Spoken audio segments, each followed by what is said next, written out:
आप सभी बागवान साथियों का स्वागत है कश्यप एग्रीकेमिक्स यूट्यूब चैनल पर। आज हम बात करेंगे जो बरसात का मौसम होता है। बरसात के मौसम में सेब के पौधों पर फंगस इतना तेजी से क्यों फैलता है।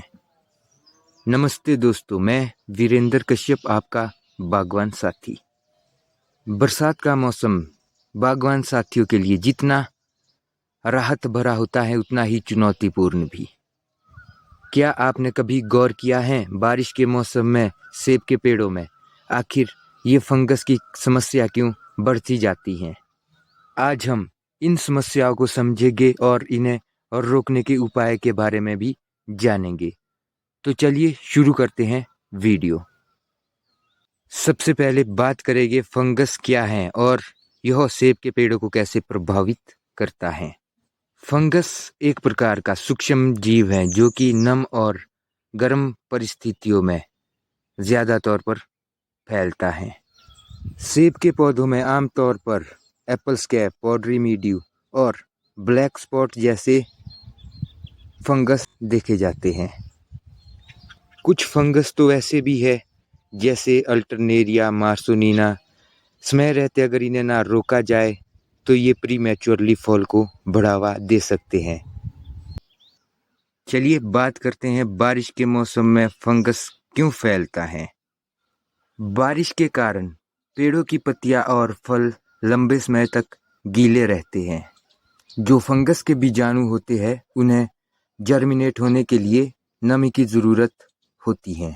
बारिश इस नमी को बढ़ावा देती है। दूसरे नंबर पर हम तापमान को लेंगे। भारत में मॉनसून के समय तापमान 20 से 30 डिग्री सेल्सियस जो ये कवक होते हैं इनके लिए आदर्श होता है। यानी इस टेम्परेचर में ये ज्यादा तौर पर पनपते हैं। हवा और पानी के छींटे, बारिश की बूंदें फंगस के बीजाणुओं को एक जगह से दूसरी जगह यानी कि पौधे में एक टहने से दूसरे टहने तक ले जाने में मदद करती हैं और हवा भी इसी तरह से काम करती हैं। नमी का होना, कम धूप, तापमान, ये सभी फंगस को फैलने के लिए अनुकूल वातावरण बनाते हैं। चलिए बात करते हैं सेब के पेड़ों पर फंगस का क्या प्रभाव पड़ता है। फंगस के कारण जो सेब की पत्तियां होती है पीली पड़कर गिर सकती हैं। पत्तियां समय से पहले गिर जाएंगी तो जो पौधा प्रकाश संश्लेषण प्रक्रिया करता है उसमें कहीं ना कहीं रुकावट पैदा होगी। फलों पर काले धब्बे पड़ने से उनकी जो बाजार की कीमत है वो कहीं ना कहीं कम हो जाएगी। लंबे समय तक किसी पौधे पर फंगस का प्रभाव रहता है तो उस पौधे की लाइफ भी कम हो जाएगी और जो क्वालिटी आप निकाल रहे थे वो क्वालिटी भी नहीं निकल पाएगी और साथ में जो पैदावारी है उसमें भी कमी आ जाएगी। यानी फल की पैदावारी और गुणवत्ता दोनों ही कम हो जाएंगी। सेब के पौधों पर फंगस का प्रभाव हम थोड़ा सा इसे विस्तृत करेंगे, विस्तार से जानेंगे। बात करेंगे एप्पल स्कैब और पॉडरी मिल्ड्यू की। ये सबसे पहले पेड़ के पत्तों पर ही अपना असर डालते हैं। एप्पल स्कैब के कारण पत्तियों पर काले या फिर भूरे रंग के धब्बे पड़ते हैं जो कि पूरी तरह से फैलकर पत्ती को ढक लेते हैं। पॉडरी मिल्ड्यू के मामले में पत्तियों पर सफेद पाउडर की तरह एक लेयर देखने को मिलती है। ये धब्बे या फिर परत जो प्रकाश संश्लेषण प्रक्रिया पौधा करता है यानी फोटोसिंथेसिस, उसे ये बाधित करते हैं। जो पत्तियां होती हैं वो सूरज की रोशनी को अच्छी तरह से अवशोषित नहीं कर पाती। जरूरी नहीं है कि ये पॉडरी मिल्ड्यू ही हो या फिर एप्पल स्कैब हो। बहुत सारी फंगस है। मेरे बगीचे में तो ज़्यादा तौर पर नहीं है पर मैं आपको कुछ सैंपल्स दिखाता हूँ।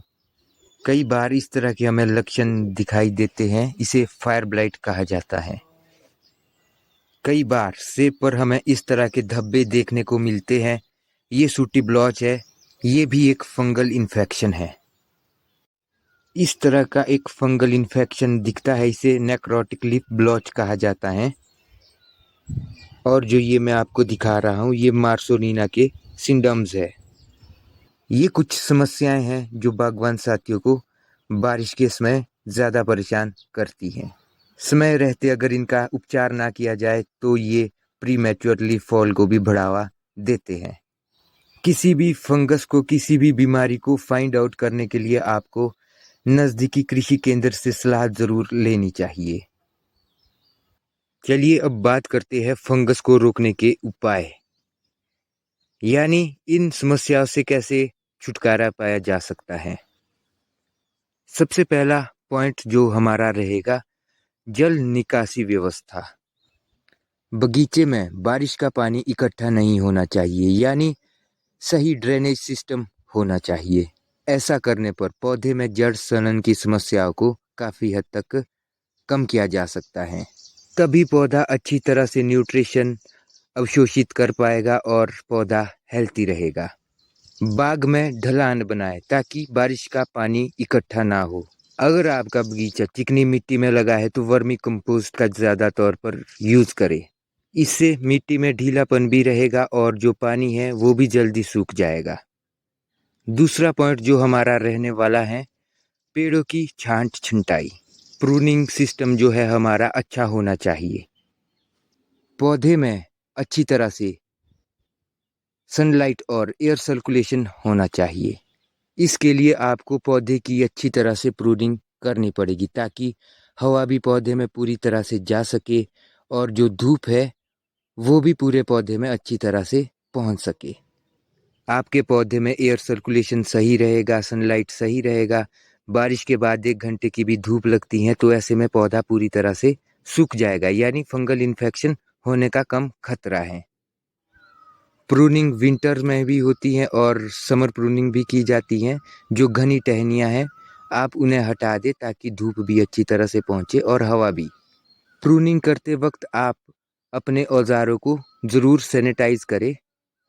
यहाँ तक कि आप जब एक पौधे से दूसरे पौधे में जाते हैं तो भी आपको अपने औजारों को सैनिटाइज करना है।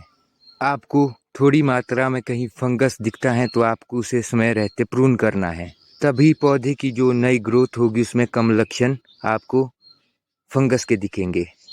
हमारा जो तीसरा पॉइंट रहेगा, समय रहते हमें फंजीसाइड्स का छिड़काव करना चाहिए। फंजीसाइड्स फंगस के बीजाणुओं को मारने का काम करते हैं और इनके प्रसार को बढ़ने नहीं देते। फंजीसाइड विशेष रूप से बारिश के मौसम में प्रभावी हैं। बारिश का मौसम शुरू होने से पहले प्रिवेंटिव फंजीसाइड्स का छिड़काव करें। प्रिवेंटिव यानी जो फंजीसाइड्स रोग आने से पहले छिड़काव किए जाते हैं। स्थानीय कृषि विशेषज्ञ या फिर कृषि केंद्र से सलाह लें कि आपको इस दौरान कौन सा फंजीसाइड्स डालना चाहिए और कौन सा फंजीसाइड काफ़ी प्रभावी है। आप कश्यप एग्रीकेमिक्स यूट्यूब चैनल पर विजिट कर सकते हैं। इस चैनल पर आपको फंजीसाइड, इंसेक्टिसाइड, माइटिसाइड, इन सभी दवाइयों के ऊपर वीडियोस मिल जाएंगे। छिड़काव सुबह या शाम के वक्त करें जब मौसम शांत हो, तभी पत्ते फंजीसाइड को आसानी से अवशोषित कर पाएंगे। आपको ध्यान रखना है, साफ पानी होना चाहिए। जिस पानी में आप दवाई मिला रहे हो वो स्टोर ना हो, यानी स्टोर वाटर को यूज़ में नहीं लेना है, फ्रेश वाटर का इस्तेमाल करें। नंबर 4 जो पॉइंट रहेगा, हम जो वैरायटीज़ लगा रहे हैं प्रतिरोधी किस्में हम अपने बगीचे में लगाएंगे। बहुत सारी ऐसी रूट स्टॉक्स की किस्में हैं, एप्पल रूट स्टॉक की वैरायटीज़ हैं जो बहुत सारी बीमारियों के प्रति रेजिस्टेंट हैं। कुछ फ्रूट वैरायटीज़ भी ऐसी हैं जिनमें मुख्य कुछ जो बीमारियां हैं ये नहीं लगती। अगर आप नया बाग लगा रहे हैं तो शुरू से ही प्रतिरोधी किस्में आप चुन सकते हैं। बाग को साफ रखें और जो वेस्टेज होता है, मलबा होता है, उसे हटाएं। जैसे कि जब पतझड़ के बाद पत्तियां होती है उन्हें इकट्ठा करें, कहीं गड्ढे में दफना दें। स्वच्छता फंगस को नियंत्रित करती है जिससे अगले सीजन में आपको फंगस का कम खतरा रहेगा।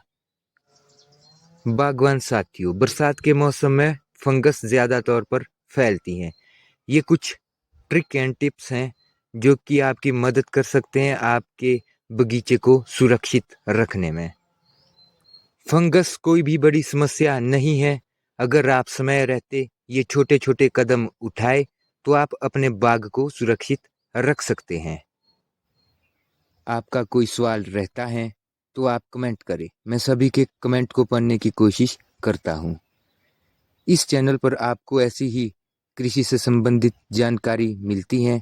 अगर आपको वीडियो अच्छा लगा हो तो वीडियो को लाइक करें, कश्यप एग्रीकेमिक्स यूट्यूब चैनल को सब्सक्राइब करें। धन्यवाद।